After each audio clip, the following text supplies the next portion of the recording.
आइए, सुनिए,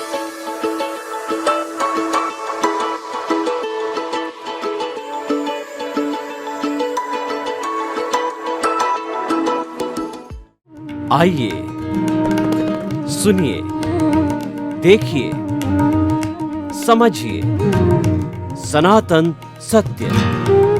जैसी दृष्टि वैसी सृष्टि, दृष्टि विज्ञान। कुदरत, कुदरती रचना एवं कुदरत के कानून से शाश्वत सुख की प्राप्ति। जोधपुर के परम पूज्य महात्मा उपासक प्रोफेसर डॉक्टर सोहन राज तातेड़ के निर्देशन में सनातन सत्य। जैसी दृष्टि वैसी सृष्टि, दृष्टि विज्ञान।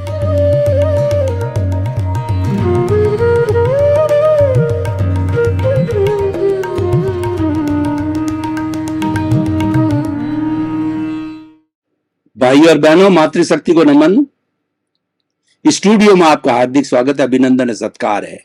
आत्मविज्ञान साइंस ऑफ द सोल कार्यक्रम के अंतर्गत हम आपको सही दृष्टि, सही सोच, राइट विजन, राइट थिंकिंग के तहत जो आपकी नकारात्मक सोच है, जो आपका अविधायक भाव है, जो आपकी रॉन्ग बिलीफ है, जो कि आप गलत भावधारा है और जो आप गलत चिंतन करते हो, उसमें हम करेक्शन देकर के उसको सही बनाते हैं, विधायक बनाते हैं, पॉजिटिव बनाते हैं। क्योंकि हमारे आत्मविज्ञान कार्यक्रम के केंद्र में आत्मा है। आत्मा हमारा अस्तित्व है। आत्मा है तो हम हैं, आत्मा नहीं है तो हमारा कोई अस्तित्व नहीं है। इस शरीर का अस्तित्व आत्मा के पीछे है। इसलिए आत्मा जा केंद्र में सब चीज ऑटोमेटिक प्रामाणिक हो जाती है। ये सारा कार्य हम अलग अलग एपिसोड्स के माध्यम से करते हैं। तो आज हम बहुत सुंदर एक विचार लेकर के आपके सामने प्रस्तुत हो रहे हैं। आज का हमारा एपिसोड है भीतर का एवं बाहर का सच। भाई और बहनों, हमारे सामने दो तरह के जगत है। एक बाहर का जगत जो हम खुली आंख से देखते हैं, और एक भीतर का जगत जो हम बंद आंख से देखते हैं। दोनों जगत अपने अपने कानून कायदे से चलते हैं।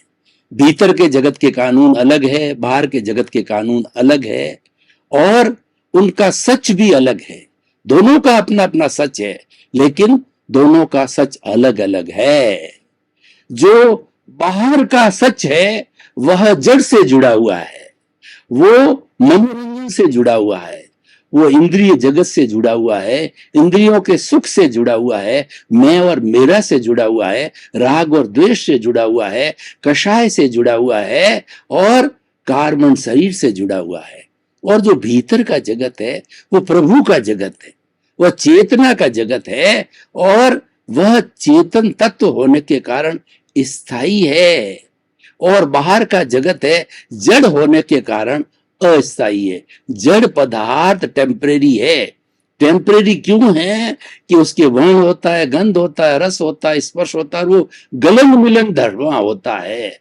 हर क्षण हर वस्तु संसार की बदलती है। कौन सी वस्तु बदलती है? जड़ बदलती। आज सोना है, कल अब्रक हो जाएगा, फिर भोडल हो जाएगा, फिर मिट्टी हो जाएगा, फिर टिटानियम हो जाएगा। हमारे वैज्ञानिकों ने कुल 106 तरह के हमको जो सब्सटेंसेस दिए, भौतिक सब्सटेंसेस, वो मिलते रहते हैं, बिछुड़ते जाते हैं। इनका एक परमाणु दूसरे परमाणु से मिलता है तो द्विपरमाणु होते हैं, चतुर्परमाणु होते हैं, और अष्टस्पर्शी होते हैं, और चतुस्पर्शी होते हैं। वो भीतर का कार्बन शरीर हमारी कॉजल बॉडी, लिंग शरीर है, वो सूक्ष्म शरीर है, वो चतुस्पर्शी होता है। तो भाई और बहनों, बिल्कुल इसकी अलग अलग भेद रेखा है। परमानेंट और टेम्परेरी, किराए का मकान और घर का मकान। अब निर्णय आपको करना है कि ज्यादा समय किस में रहना है। मैं ये नहीं कहता हूं कि आप जो है बाहर के जगत में जाओ ही नहीं, आपको जाना पड़ेगा। बाहर के जगत का पालन करने में आप बाउंड हो, आप बाध्य हो। आपकी बिल्कुल स्वतंत्रता नहीं है, 1% भी स्वतंत्रता नहीं है।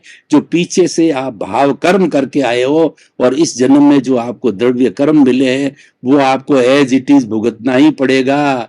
एक भी अतिरिक्त सांस लेने की आपकी कोई ताकत नहीं है, और वो सारा परिणाम है, वो रिजल्ट है जो पूर्व जन्म में आपने क्वेश्चन पेपर दिया था। यानी पूर्व जन्म में जैसे कर्म किए थे, उसका ये परिणाम है, उसका प्रारब्ध है, उसका उदय है। आपको बदलने की कोई क्षमता नहीं है। ये तो बाहर का जगत है। और भीतर का जगत में आप स्वतंत्र हो, क्योंकि हमारे जो जो चेतन तत्व है उस पर जड़ तत्व के कानून लागू नहीं होते हैं। एब्सोल्यूट स्वतंत्र है चेतन।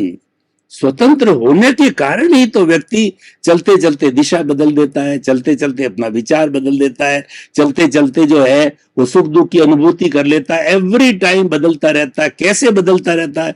मैं आपको एक उदाहरण देना चाहता हूं कि हर वस्तु का ओरा होता है, चाहे जड़ हो चाहे चेतन हो। मेरे सामने जो कैमरा है इसका भी एक ओरा है। ओरा का मतलब होता है वो जड़ वस्तु या चेतन वस्तु के बाहर जो है आधा इंच पाव इंच के अंदर एक वलय बनता है। आपने देखा होगा कि बड़े बड़े महापुरुष जो भगवान होते हैं उनके चारों तरफ 1-2 इंच का जो है एक गोला बनता है, वलय बनता है, उसको ओरा कहा जाता है, उसको आभा मंडल कहा जाता है। और ये दोनों का आभा मंडल बनता है, लेकिन जो जड़ तत्व है उसका आभा मंडल स्थायी होता है। उसके कलर बदलते नहीं है, बिल्कुल स्थायी, क्योंकि वो जड़ है। और बदल क्यों नहीं है?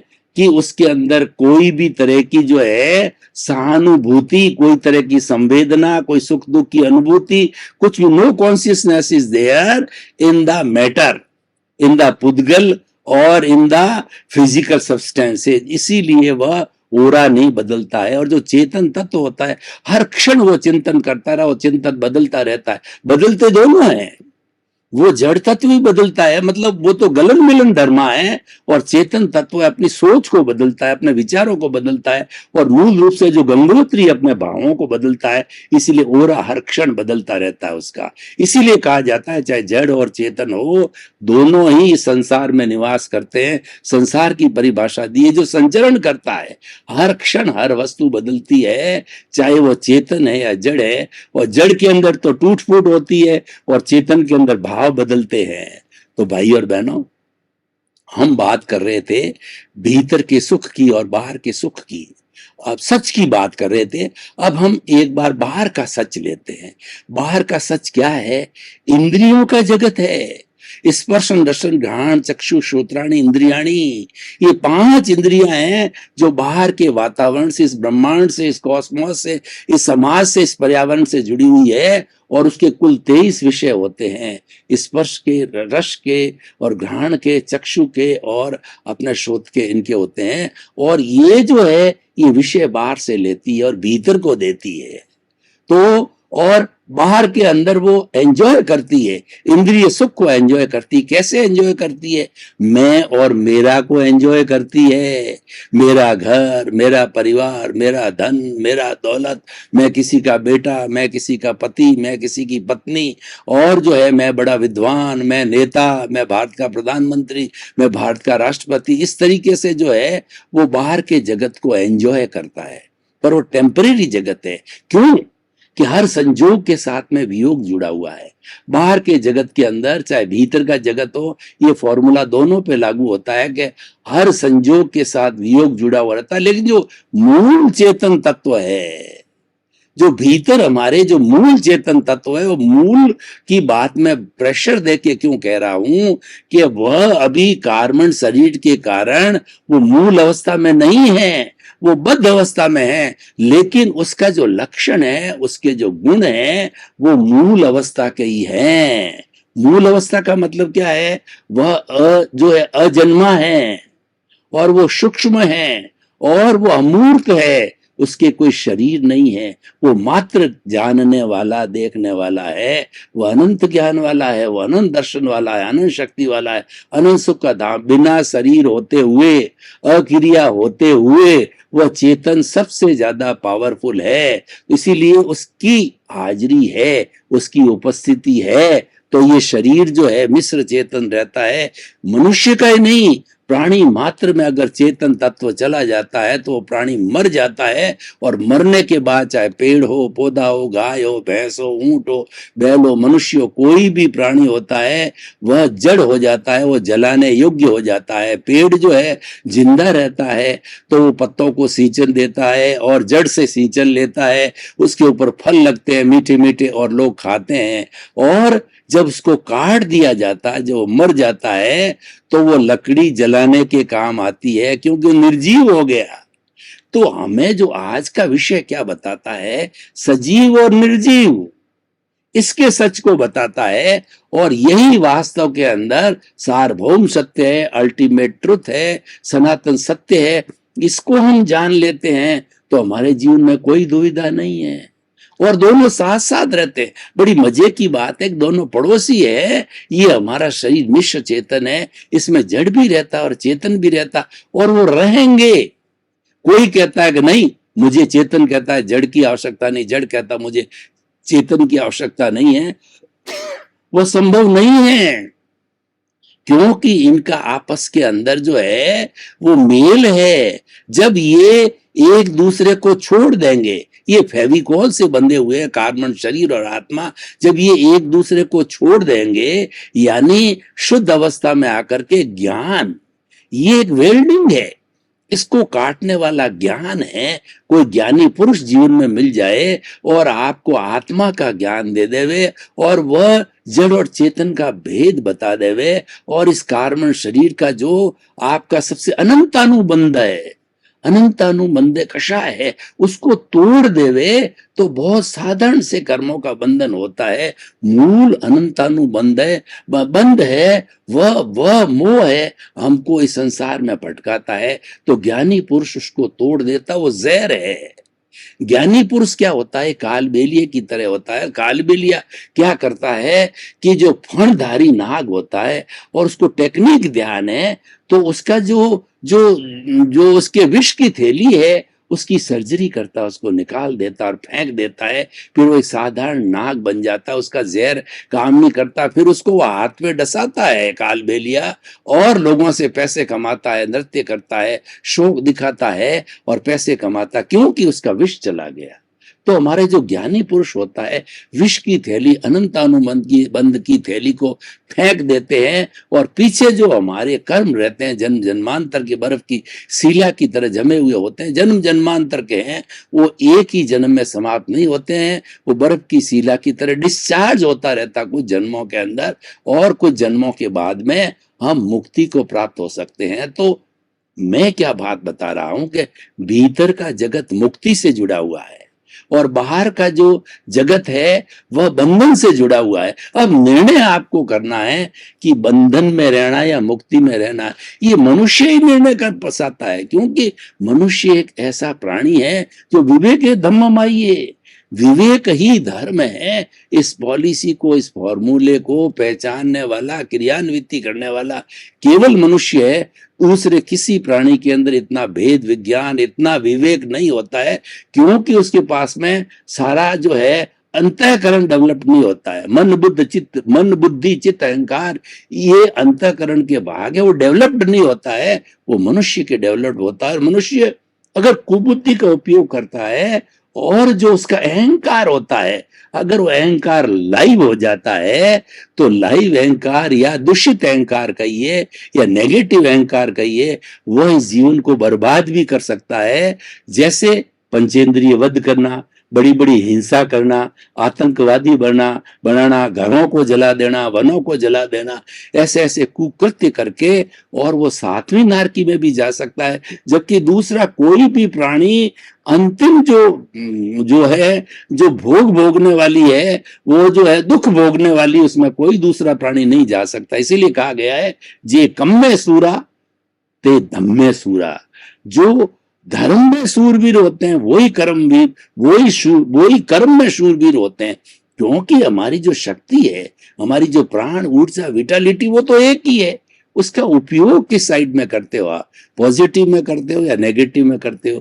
पॉजिटिव में करते हो तो धीरे धीरे मुक्ति को जाओगे, नेगेटिव में करते हो तो धीरे धीरे 7वीं नारकी तक भी जा सकते हो। तो भाई और बहनों, हम इसका विश्लेषण करें, विश्लेषण करके और किसी निष्कर्ष पर पहुंचे हैं।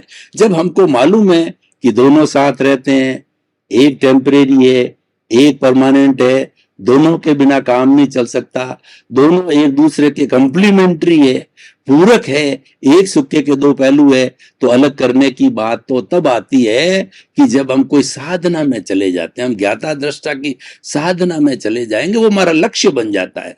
दोनों का अलग होना हमारा लक्ष्य है। नॉर्मल व्यक्ति बिना ज्ञान के उसको अलग नहीं कर सकता है। तो हमें ज्ञान की प्राप्ति करनी, ज्ञानी से भेद विज्ञान करके दोनों को अलग करना है। अब आप देखिए, बाहर के सच की तो मैंने बहुत ज्यादा बात की, तो मैं भीतर के सच की बात करता हूं। भीतर का सच क्या है कि जब आंख बंद करके हम दूसरे जगत में जाते हैं, हम आंख खुली रहती है जब हमारा वो चेतन मन का जगत होता है, वो चित्त का जगत होता है, और उसके साथ में पांच इंद्रियां हैं, कर्मेंद्रियां हैं, ज्ञानेंद्रियां है, हाथ है, पांव है, ये शरीर है, और पूरा सिस्टम काम करता है। और जब हम भीतरी जगत में जाते हैं तो वो जगत हमारा अवचेतन मन का जगत है। भीतरी जगत के अंदर हमारे शब्द नहीं है, बाहरी जगत में शब्द है, शब्द पौद्गलिक है। और बाहरी जगत में शब्द की क्यों आवश्यकता होगी? कि मनुष्य एक सामाजिक प्राणी है, वो समाज में रहता है, और बिना बोले चाले, बिना बात किए, बिना इंटरेक्शन किए वह कोई भी कार्य नहीं कर सकता, वो मात्र गूंगा रहेगा। गूंगा के लिए कहा गया है कि आत्म अनुभव बात की, और जो कोई पूछे बात, सो गूंगा गुड़ खाई के कहे कौन मुख स्वाद। यानी आत्मा के अनुभव की बात जो है, एक गूंगे व्यक्ति से पूछा जाए तो, और गुड़ दिया जाए गूंगे को, और गूंगे को कहा जाए स्वाद कैसा है, तो वो तो कहेगा आ बोल नहीं सकता। उसी तरीके से आत्मा का जो ज्ञान है वो अनुभव जन्य है। आत्मा को हाथ पे नहीं दिखाया जा सकता है, भीतरी जगत को हाथ पे दिखाया नहीं जा सकता। वो तो भीतर में है, वो सूक्ष्म है, और वो अदृश्य का भी है, उसको जो अनुभव किया जा सकता है, और मनुष्य इसको आराम से अनुभव कर सकता है। हर एक के पास में वो सिस्टम है। तो भाई और बहनों, हम विश्लेषण करें दोनों का, कि दोनों एक में तो हमें हमारी परतंत्रता है। तो जब परतंत्रता है तो you are bound to do that. आपने बच्चे को जन्म दिया है, you are bound to bring up that child and to make him the full perfect man. उसकी शादी करनी पड़ेगी, उसको रोजगार पे लगाना पड़ेगा, वो कमाने लायक बनाना पड़ेगा, पैरों पर खड़ा करना पड़ेगा, तब आप उस ऋण से मुक्त हो सकते हो। तो इसीलिए जो बाउंड है, जो फिक्स्ड है, उसको चलने दो। हमारी ये फिल्म है, हमारा मन वचन काया रूपी शरीर है, पिछले जन्म के कर्मों के भुगतान के लिए मिला है। और ये मन वचन काया की तीनों बैटरियां जो है, पूरे जीवन भर जितना हमारा आयुष्य काल है, ये खुलती रहती है, खुलती रहती है, खुलती रहती है, डिस्चार्ज होती रहती है। आपने कभी देखा होगा कि मोबाइल की बैटरी है, और जो है वो आपके घर के जो है, वो जो हमारा घर पे जो लाइट देने वाला है उसकी बैटरी है। किसी की बैटरी हो तो उसको चार्ज किया जाता, 100% फुल चार्ज करने के बाद प्लग निकाल देते हैं, तो डिस्चार्ज होते होते वो जीरो हो जाती है। यानी पूर्व जन्म के अंदर हम जो चार्जिंग करके लाए थे कर्मों का, इस जन्म में द्रव्य कर्म रूप में वो डिस्चार्ज होता रहता है। मन वचन काया की बैटरियां डिस्चार्ज होती रहती है, और उसके अनुरूप जो है हमारा उदय भाव बनता है, प्रारब्ध बनता है, और किसी का लेना होता है, किसी का देना होता है, सारा हिसाब का चुकाया करना पड़ता है। ये चलने दो, इसको ज्यादा ध्यान देने की जरूरत नहीं है, परिणाम को बदलने की जरूरत नहीं है। पर लोग क्या करते हैं, अज्ञानवश वो क्या करते हैं, परिणाम को बदलना पुरुषार्थ कहते हैं। तो वह रिलेटिव पुरुषार्थ है, और वो पुरुषार्थ जो है काम का नहीं है, क्योंकि आप परिणाम को बदल ही नहीं सकते हो। मैं उदाहरण के तौर पे आपको बताना चाहता हूं कि कोई व्यक्ति अगर मान लो पॉलिटिशियन है, तो उसने जो है फॉर्म वॉर्म भरा, इलेक्शन में वो जीत गया, वो एमएलए या एमपी बन गया, पर उसके मन में मंशा है कि मुझे मंत्री बनना है, पर उसके योग नहीं है मंत्री का। वो पीछे से मंत्री का पुण्योदय नहीं लेके आया, तो जिंदगी भर प्रयास करता रहेगा, तो वह मंत्री नहीं बन सकता, क्योंकि पुण्योदय नहीं है। और जिसके पुण्योदय है वो एक ही बार में एमपी बन करके और सेंट्रल मिनिस्टर भी बन सकता है। ये मैंने एक उदाहरण दिया आपको, ऐसे सैकड़ों उदाहरण हो सकते हैं। तो भाई और बहनों, मैं आपको निष्कर्ष की बात बताना चाहता हूं, इस एपिसोड की रिलेवेंस, इस एपिसोड की जो है सामाजिक उपयोगिता, और एपिसोड इस जो एपिसोड का जो है मुख्य लाभ जो हमारे मानव जगत के लिए ये है कि आप दोनों सच को देखो, बाहर के सच में ज्यादा इंटरेस्ट मत लो। हमारा सारा कर्मों का भुगतान होता है वो विचारों के द्वारा होता है, इसीलिए विचारों को बाईपास करो।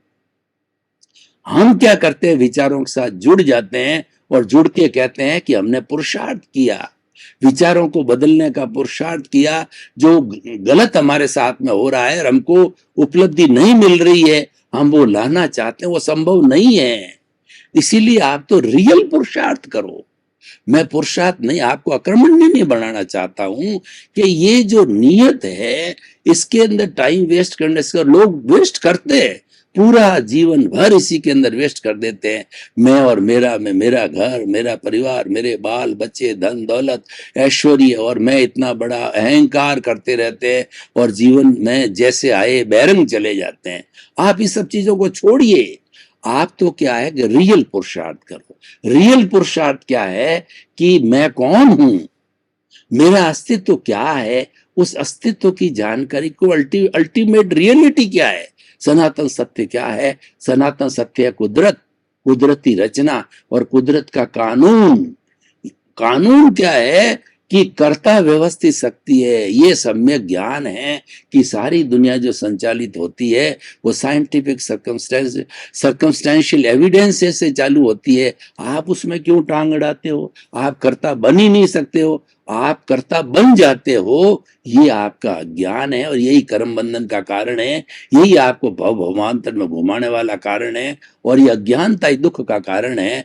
तो हम आखिर जो है ना, ये भीतर का सच और बाहर का सच जान करके करेंगे क्या? करेंगे ये कि उसमें तालमेल बिठाएंगे। जो चल रहा है उससे प्रभावित मत हो, उसके अंदर उससे प्रभावित होंगे तो नया राग द्वेष पड़ेगा। नया राग द्वेष का मतलब हो गया कि नए कॉज डालेंगे। नए एक कॉज जब पड़ता है तो कॉज कहलाता है, और जीवन भर कॉजेस पढ़ते रहते हैं तो वो कॉजेस पढ़ने के कारण भाव हमारे जो बदलते रहते हैं। भाव बदलो, भाव सुधारोगे तो भव सुधरेगा, भाव बिगाड़ोगे तो भव बिगड़ेगा।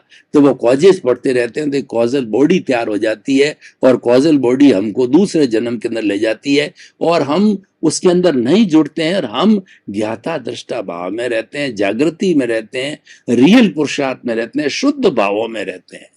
शुद्ध भाव क्या है कि मेरा अस्तित्व, मैं कौन हूं, मैं तो जो है वो ज्ञाता दृष्टा, मैं तो शुद्ध चेतन तत्व हूं और मैं अनंत ज्ञान वाला हूं, मैं अनंत दर्शन वाला हूं, मैं अनंत शक्ति वाला हूं, अनंत सुख का धाम हूं। मैं अलग हूं, शरीर अलग है, शरीर जड़ है, मैं तो चेतन। मेरा एक भी गुण इस जड़ तत्व शरीर में नहीं है, शरीर जड़ तत्व का एक गुण भी मेरे मूल स्वरूप चेतन के अंदर नहीं है।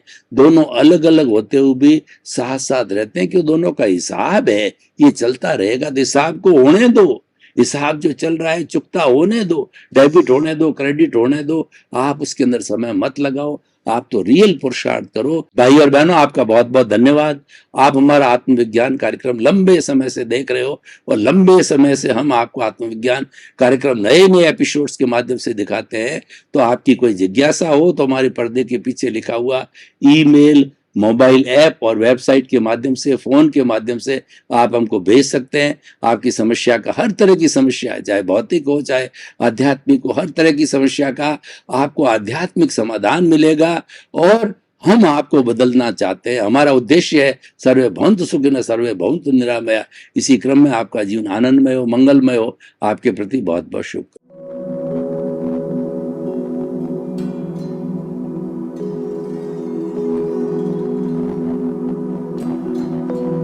एक ऐसा अंतर्राष्ट्रीय ख्याति प्राप्त मानव जो गुरु प्रेरणा से पिछले 20 वर्षों से वानप्रस्थ जीवन जीते हुए 24 घंटे मानवता की सेवा में संलग्न है। एक ऐसा मानव जो अभी राष्ट्रीय, अंतर्राष्ट्रीय टीवी चैनलों पर 7,500 एपिसोड के माध्यम से सनातन सत्य, आत्मविज्ञान एवं पुनरुत्थान, व्यवहार एवं निश्चय जगत के जीवनोपयोगी विषयों पर हृदय स्पर्शी प्रवचन कर चुका है। उस मानव का नाम है महात्मा उपासक प्रोफेसर डॉक्टर सोहन राज तातेड़। प्रोफेसर तातेड़ द्वारा योग, दर्शन, शिक्षा विषयों पर रचित पीएचडी स्तर के 250 शोध ग्रंथ भारत के 100 प्रतिष्ठित विश्वविद्यालयों में शोधार्थी पढ़ रहे हैं तथा वे सभी शोध ग्रंथ वहां की सेंट्रल लाइब्रेरियों में उपलब्ध हैं।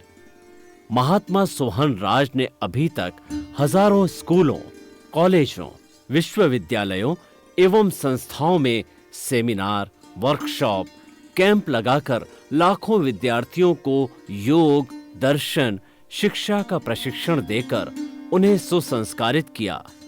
डॉक्टर तातेड़ ने भारतीय संस्कृति उत्थान के 4000 से अधिक समसामयिक विषयों पर आर्टिकल लिखकर ऑनलाइन जर्नल, पत्रिकाओं, वेबसाइट्स पर प्रकाशित किया, जिसका उपयोग लाखों पाठक कर रहे हैं।